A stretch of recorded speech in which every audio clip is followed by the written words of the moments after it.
الو. ايوه دكتور. ايوه مرحبا مرحبا، حياك. الحين افضل.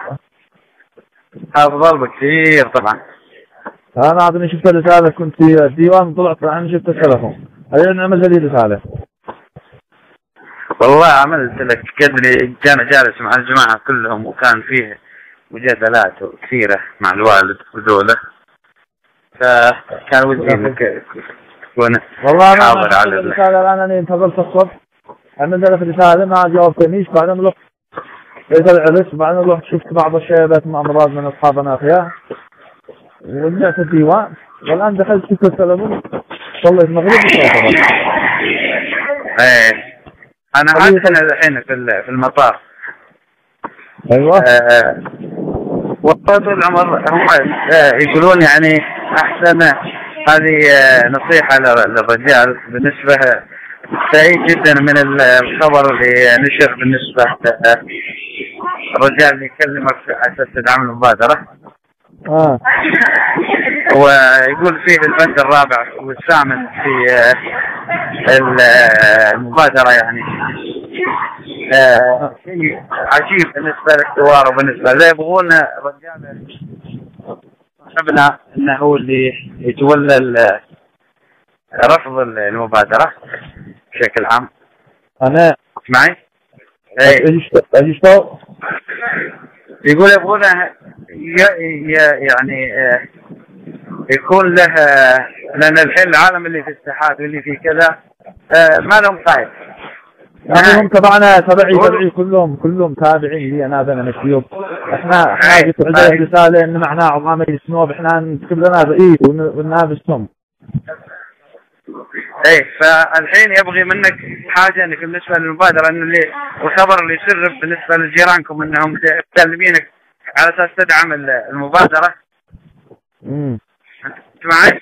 يبغونها، يقول لازم ان تكلم الاحسن له مدى العمر وفرصته الذهبيه، يقول لا. تمام. ايه وبالنسبه يقول لا ابدا ويعلنها رسمي.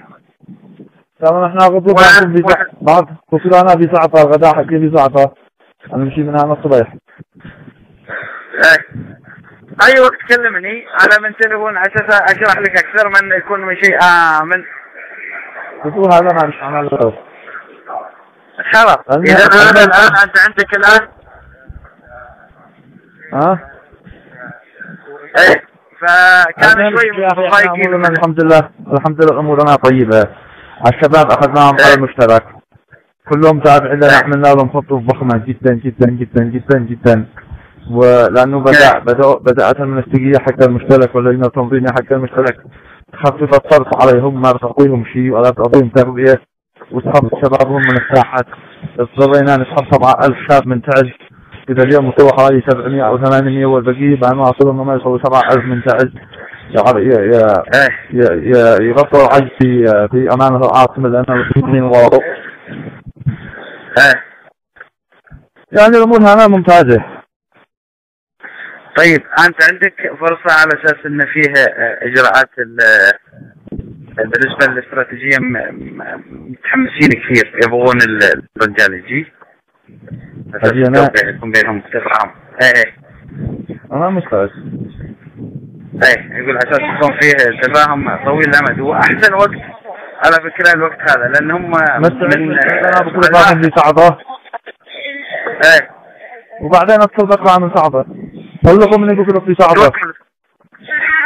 انا بلغتهم اليوم، انا بلغتهم. قول لهم بكره الغداء بيساعدوا ما يقعد 3 ايام. طيب انت من هناك حاول الله يخليك تقدر على اساس تخلص بالنسبه للامور الاستراتيجيه. يعني بالنسبه عجيب غريب، قال بعد سنه بيكون مثل الجماعه اللي انتخابت واقوى. تمام. اي ما عنديش مانع، اهم شيء نجزوك. ما سمعت. نجزوك ببعض الاولاد لغايه الان. ما نجزوك لغايه الان. نعم. ايش قالوا لك؟ على موعد. هي قال له بعد بكره. تكلمنا والله كلام زايد، ليش انا ابغيك تجي على اساس انه يكون ابغيك تجي على اساس يكون معك فيه كان فيه كلام كثير نبغي نتكلم مع بعض. تمام ما عنديش مانع، اقول له ما عنديش مانع. نعم. المهم وعدوك بعد يومين. ايه قالوا بعد يومين احنا هذا رحت والله لعندنا هناك طلعت لهناك من مكان في مكان، لكن انا بودي انك تجي وتفطر الدمل هذا وتخلص يكون في ورق. تمام ما بيش مانع. عم يجي يتواصل على يوم ينجزوك وانا اكمل عملي في ساعة واجيك على طول. طيب الله يحفظك. يلا حفظك الله.